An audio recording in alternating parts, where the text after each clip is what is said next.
Hello everyone, welcome to Algebra 51. And now this is a starter, sort of getting to introduce you to certain things in math.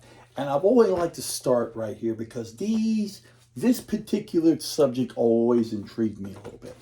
Now, what I want to talk about is something called an exponential form. This is an exponential form.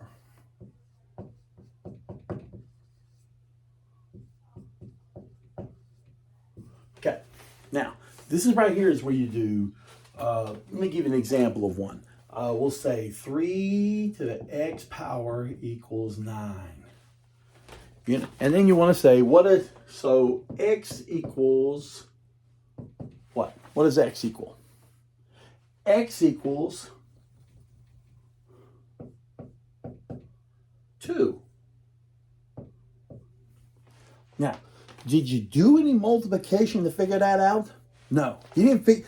You used your intuition. There's something in your brain that intuitively told you that this right here obviously is 3 squared. So that number has to be 2. And you could do the same thing for this one. 3 to the x equals 27. So x equals what? That's another one. You can make that leap again. You say, well, if I multiply 3 times 9, that's another 3. So instead of 2, x would equal 3. Because it would be 3 times 3 times 3. This one's 3 times 3, 2 times. This one's 3 times 3, 3 times. So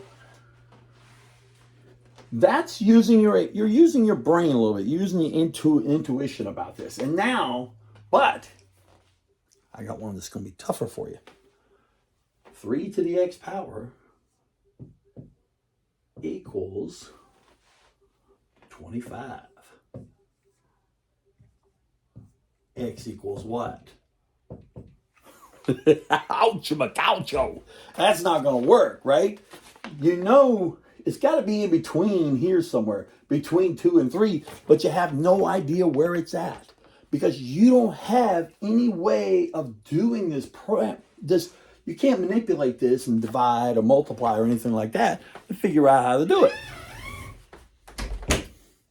Now, how do you do it? Well, you're going to use something called, watch this, form.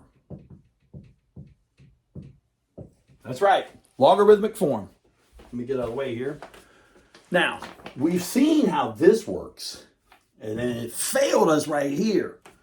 But now we've got something else to work with. Now, but you can use a calculator to figure this out, but you can't figure out the calculator part until you know this part. And you have to know that the logarithmic form is log with a base of b and the answer to the y equals x. So in this case right here, this is your y, this is your x, and this is your b. Right here, let's try it again. Right here, this is your b. Obviously, that's your x. And this is your y. That's what that is. That's your x and your y and your b. So now, let's plug them in correctly. We know that log of y is x, so we don't know what x is, so we're just going to put an x there. Next, we know the y is 25. We know the base is 3. So we're going to put log base 3 and the y is 25. 25 equals x. And now most of your scientific calculators, you can plug this in. Log base 3 of 25 and then press enter. Bam, you get x. But you couldn't do it over here. You couldn't say 3 to the x power equals 27, x equals whatever. It doesn't do that. You might have some fancier calculators that might come back and say, well, I know he's doing exponential. We'll rewrite it in logarithmic. But if you were going to actually use a basic scientific calculator to use this, you could not solve that problem right here. You have to rewrite it in logarithmic form. So now